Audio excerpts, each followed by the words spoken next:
अब अगला सूत्र 16वां देखिए, बोलिए। तत्परम पुरुष ख्यातेर गुण वैतृष्ण्यम।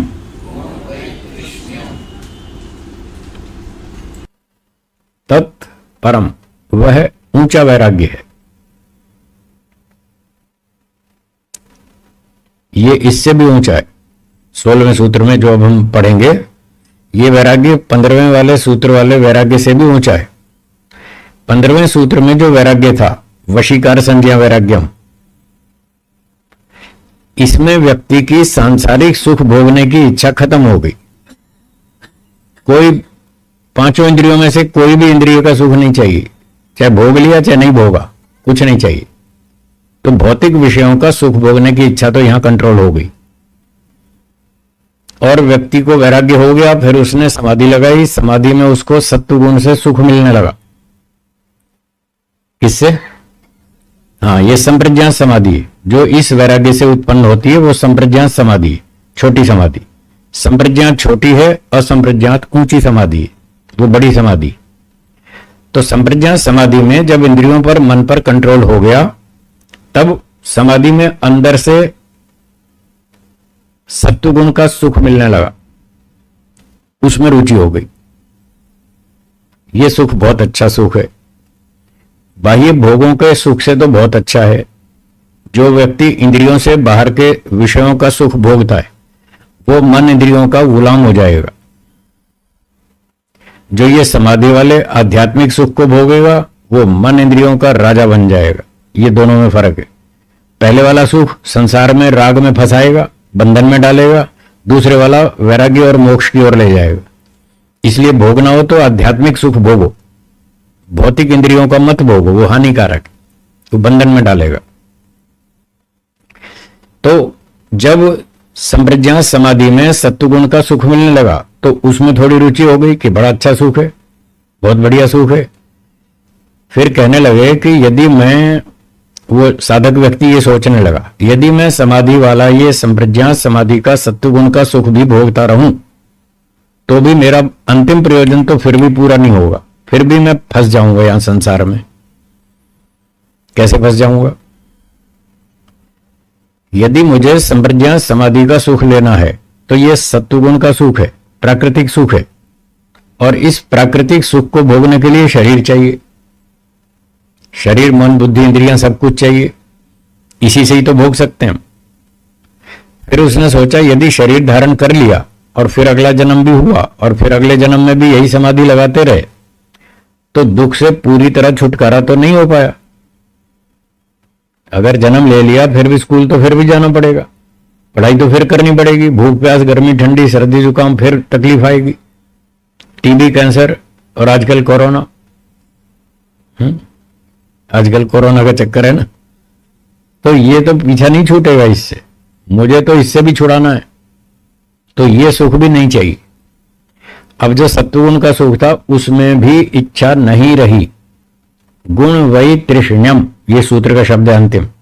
गुण का मतलब है सत्वगुण। जो सत्वगुण का सुख मिल रहा था संप्रज्ञात समाधि में, उसमें भी वितृष्णा हो गई, इच्छा नहीं रही, ये भी नहीं चाहिए। तो फिर क्या चाहिए?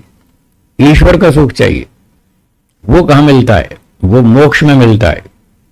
तो वो किसके अधीन है? ईश्वर के। इसलिए अब मुझे ईश्वर चाहिए। आपको मिठाई चाहिए, तो कौन सी दुकान पर जाएंगे? हलवाई की। कपड़े की दुकान पर जाएंगे तो वहां मिठाई नहीं मिलेगी। अच्छा, एक और प्रश्न, आप जब मिठाई की दुकान पर जाते हैं, हलवाई की दुकान पर जाते हैं, आपका उद्देश्य हलवाई है या मिठाई है? हाँ जी, क्या उद्देश्य है? पर आप जाते हैं हलवाई की दुकान पर, उद्देश्य है मिठाई। क्यों जाते हैं वहां हलवाई की दुकान पर?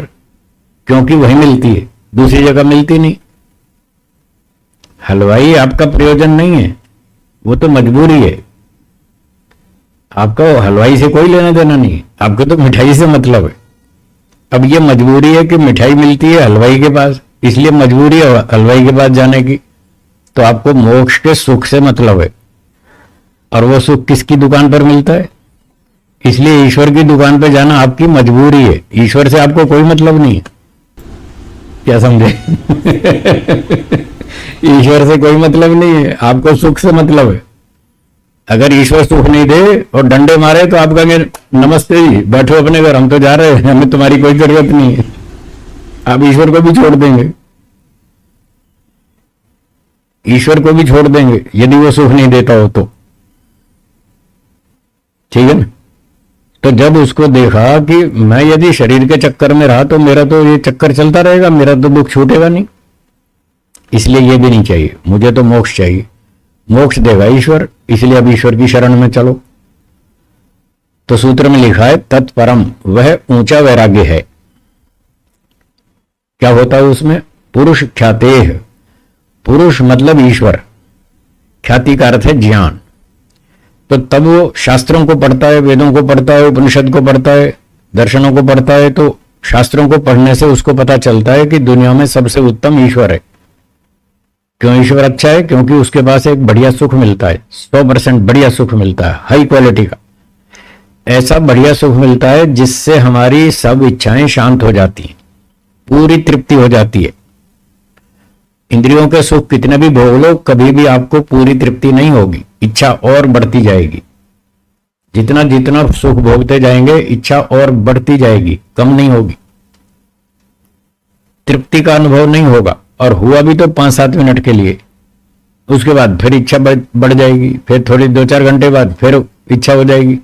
तो यहां इच्छा शांत होती ही नहीं। ईश्वर के सुख से इच्छा शांत हो जाती है, उसकी क्वालिटी बहुत अच्छी है। जैसे चने का सुख और गुलाब जामुन का सुख, दोनों में कुछ फर्क है या नहीं? है ना? तो जैसे यहां सुख की क्वालिटी में अंतर है, चने का सुख, सूखे चने और गुलाब जामुन, ऐसे ही भौतिक सुख और ईश्वर का सुख, इसमें बहुत फर्क है, क्वालिटी का बहुत अंतर। तो भौतिक सुख से आत्मा की इच्छा शांत नहीं होती। क्यों नहीं हो पाती? इस भौतिक सुख में, प्रकृति में आत्मा की इच्छा को शांत करने की क्षमता ही नहीं है, कैपेसिटी ही नहीं है, बहुत घटिया स्तर का सुख है। और ईश्वर का स्तर बहुत उच्च स्तर का है, बहुत हाई क्वालिटी का है, उससे तृप्ति हो जाती है। इसलिए व्यक्ति फिर ईश्वर का सुख चाहता है और वो कहता है ये प्रकृति का सुख भी नहीं चाहिए। पुरुष ख्याते, उसको पुरुष का ज्ञान हो गया, ईश्वर का ज्ञान हो गया कि ईश्वर में बढ़िया सुख है और वो मोक्ष दिला सकता है, उसके कंट्रोल में है, उसके अधिकार में है। इसलिए भगवान से प्रार्थना करो, हे भगवान बस देख ली दुनिया, सब देख लिया, सब कुछ नहीं है यहाँ, सब कचरा पेटी है, सब दुर्गंध है, सब मल मूत्र है, मुझे इससे पीछा छुड़ाना है, बस मोक्ष दिला दो, अब कुछ नहीं चाहिए, यहाँ कुछ नहीं रखा है। और फिर ईश्वर तो जानता ही है कि कौन नाटक कर रहा है और कौन असली में बोल रहा है। ईश्वर तो सबको पहचानता है ना। बहुत सारे लोग नाटक करते हैं, भगवान से ऐसे नकली नकली प्रार्थना करते हैं, हे भगवान बस थक गए दुनिया से, अब मोक्ष दे दो। इच्छा नहीं है अभी मोक्ष की, अभी तो संसार की बहुत इच्छा है, पर ऊपर ऊपर से ड्रामा करते हैं, हमको मोक्ष दे दो। ईश्वर तो पहचानता है ये ड्रामा कर रहा है कि असली बोल रहा है। तो जो नाटक करता है उसको नहीं देता मोक्ष, वो सब पहचानता है। हम दुनिया को धोखा दे सकते हैं, दूसरों को मूर्ख बना सकते हैं, ईश्वर को नहीं। तो जो वास्तव में थक गया हो इस दुनिया से, पूरी तरह परेशान हो गया हो, फिर वो ईमानदारी से भगवान से प्रार्थना करता है, बस अब अगला जन्म नहीं चाहिए, अब मोक्ष चाहिए। और ईश्वर देख लेता है ये वास्तव में थक गया है, अब इसको जबरदस्ती क्यों धक्का मारना दुनिया में, जब ये नहीं चाहता तो क्यों जबरदस्ती मारेंगे, नहीं मारेंगे। और जिसकी इच्छा है उसको जन्म देंगे, ले भाई तू अपनी इच्छा पूरी कर ले। जब तक आपकी इच्छाएं पूरी नहीं होंगी तब तक भगवान आपको जन्म देगा। उसके पास भंडारे में कोई कमी नहीं है। 1 जन्म लो, 10 जन्म लो, 10 करोड़ लो, 10 अरब जन्म लो, पूरे देगा, खूब देगा। जब आप थक जाओगे और कहेंगे बस बस बस और नहीं चाहिए, तब बंद कर देगा। तो ये पर वैराग्य है। जब उसको ईश्वर का ज्ञान होता है तो भौतिक सुख की, वो सत्वगुण के सुख की भी इच्छा नहीं रहती और कहता है बस मुझे ईश्वर चाहिए, मोक्ष चाहिए और कुछ नहीं चाहिए। फिर उसको असंप्रज्ञात समाधि शुरू होती है, ऊंची वाली। तो ये ऊंचा वैराग्य है। इससे फिर ईश्वर की अनुभूति आरंभ होती है और ईश्वर से ज्ञान मिलता है, बल मिलता है, आनंद मिलता है, उत्साह मिलता है, बहुत सारे गुणों की प्राप्ति होती है। उन गुणों की शक्ति से जो उसके अंदर 5 क्लेश हैं, अविद्या, अस्मिता, राग, द्वेष, अभिनिवेश। हाँ, 5 क्लेशों के नाम बोलिए। अविद्या, अस्मिता, राग, द्वेष, अभिनिवेश। ये 5 क्लेश ईश्वरीय शक्ति से नष्ट होते हैं। वो ईश्वर से जो ज्ञान, बल, आनंद मिलता है समाधि में, उस ताकत से ये 5 क्लेश नष्ट होते हैं। जब ये पूरे नष्ट हो जाएंगे फिर मोक्ष होगा। इससे पहले किसी का मोक्ष नहीं होगा, आपका भी नहीं, मेरा भी नहीं, किसी का भी नहीं। सबको यही काम करना है। इस जन्म में करो या 10 करोड़ जन्म बाद करो, यही करना है। नो ऑप्शन, दूसरा कोई रास्ता नहीं है। होता तो पहले मैं नहीं पकड़ लेता दूसरा कोई शॉर्टकट होता तो मैं भी वही पकड़ता, मैं इधर क्यों आता। तो एक ही मार्ग है, दूसरा कोई मार्ग नहीं है, यही करना होगा।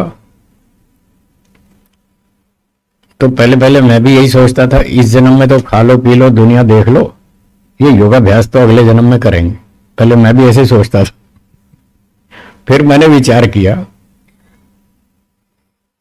कि इस जन्म में तो खा लो पी लो मजा कर लो, अगले जन्म में योगाभ्यास करेंगे और मोक्ष में जाएंगे। हो सकता है अगले जन्म में भी मैं यही बोलूंगा, इस बार तो खाओ पियो मजा करो, फिर अगली बार देखेंगे। और हो सकता है पिछले जन्म में भी यही कहता रहा हूं कि अब तो खा लो पी लो, अगली बार देखेंगे। अब आ तो गया अगला जन्म, और कब आएगा? यही तो है वो अगला। क्या इससे पीछे एक जन्म नहीं था या नहीं? तो पिछले जन्म में क्या किया? यही तो किया, खाया पिया मजा किया। अब तब हम बहाना मारते थे, अब तो खा लो पी लो अगली बार देखेंगे। अब आ तो गया अगला जन्म, अब करो। करना है तो अभी करो। अगर अब नहीं किया तो हर बार यही बहाना मारेंगे कि इस जन्म में तो खाओ पियो फिर अगली बार देखेंगे। यूं तो हर बार टालते ही रहेंगे, तो कभी भी नहीं जाएंगे मोक्ष में।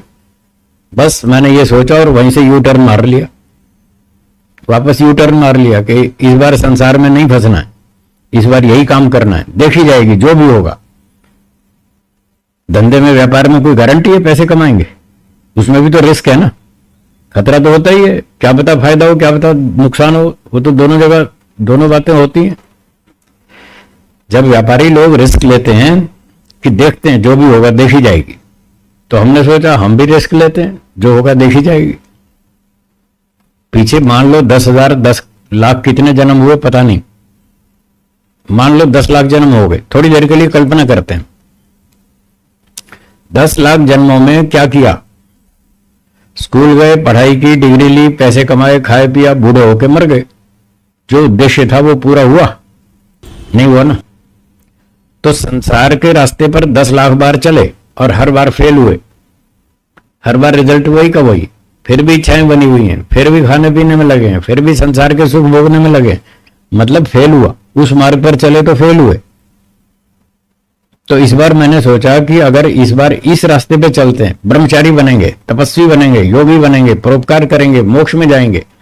मान लो फेल हो भी गए, मान लो इस जन्म में फेल हो भी गए, तो वहां तो 10 लाख बार फेल हुए, यहां एक बार फेल होंगे तो क्या मुसीबत है क्या घाटा है? ट्राई तो मारो, कुछ प्रयास तो करो, प्रयोग तो करो, जो होगा देखी जाएगी। क्यों जी, मेरी बात समझ में आ रही है ना? ऐसे सोचना चाहिए। जिस तरीके से हम एक ही सवाल को 10 लाख बार हल कर चुके और हर बार फेल हो रहे हैं, तो क्या तरीका बदलना नहीं चाहिए? बदलना चाहिए। तो हमने कहा इस बार बदल के देखते हैं, तो हमने बदला। हमने कहा इस बार तपस्या करेंगे, नहीं करेंगे शादी, नहीं की।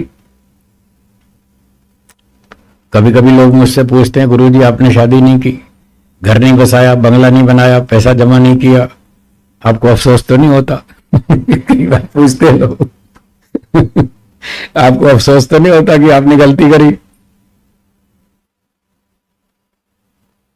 तो मैं कहता हूं मैंने ये सब नहीं किया, तो मैं ये मानता हूं मेरी तो लॉटरी लगी है। अफसोस की तो बात ही क्या है मेरी तो लॉटरी लगी है, मैंने ये सब नहीं किया। जितना खुश मैं अपने घर में था बचपन में, आज उससे 100 गुना अधिक सुखी हूं। बताओ फिर अफसोस की तो बात ही क्या है, जब मैं 100 गुना सुखी हूं, उससे ज्यादा हूं, उससे ज्यादा सुखी हूं तो फिर घाटे का तो सवाल ही नहीं है ना। तो इसमें कोई घाटा नहीं है, फायदा ही फायदा है।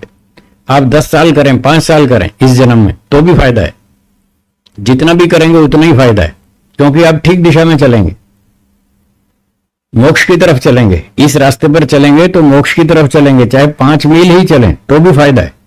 और संसार में गए तो उल्टे चलेंगे, मोक्ष से दूर जाएंगे, तो उसमें घाटा है। बैठे व्यापारी, सोचो सोचो सोचो। तो ये बात थी वैराग्य की। ये ऊंचा वैराग्य है, इससे फिर असंप्रज्ञात समाधि मिलती है, ईश्वर से आनंद मिलता है, ज्ञान मिलता है, उससे सारे क्लेश खत्म हो जाते हैं और मोक्ष हो जाता है। अगला सूत्र देखिए।